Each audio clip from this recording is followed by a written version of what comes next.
எங்கடா இன்னொரு சைலன்ஸ பார்க்க போறோமான்னு கை காலாம் ஒதுர்லட்டு விஜராயாபா. எப்படியோ நம்ம செல்லங்க வேர்ல்ட் கப்ப தட்டி தூக்கிடுச்சுங்க. வேற மாதிரி தங்கங்களா. ஷெஃபாலி வர்மா எப்படா இந்த தங்கத்தை ஸ்டார்டிங்லயே ஸ்கோர்ல எடுக்காம விட்டீங்க?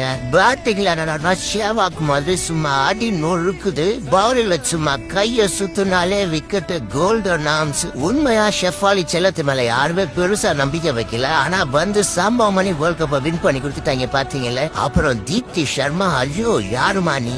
பேட்டிங்ல வந்து அந்த குத்துற, பவுலிங்ல 5 விக்கெட். அம்மா தீப்தி அந்த கேட்ச விட்டதோ நடுங்கிட்டேன். ஆனா நீ நான் தானே கேட்ச விட்ட, நானே முடிக்கிறேன்னு வந்து முடிச்சு விட்ட பாத்தியா? வேற மாதிரி மணி ரிச்சா கோஷ ஒரு சூப்பரான கேமியா ஆடி கொடுத்தாங்க. வின் பண்ணதும் ஹர்மன் பிரீத் கௌர் முகத்துல ஒரு கர்வத்தை பார்த்த. கபில் தேவ், MS தோனி, ரோஹித் சர்மா இந்த லெஜெண்டரி கேப்டன் லிஸ்ட்ல இப்ப ஹர்மன் பிரீத் கௌர். அம்மா செல்லங்களா நல்லா இருப்பீங்க போங்கம்மா.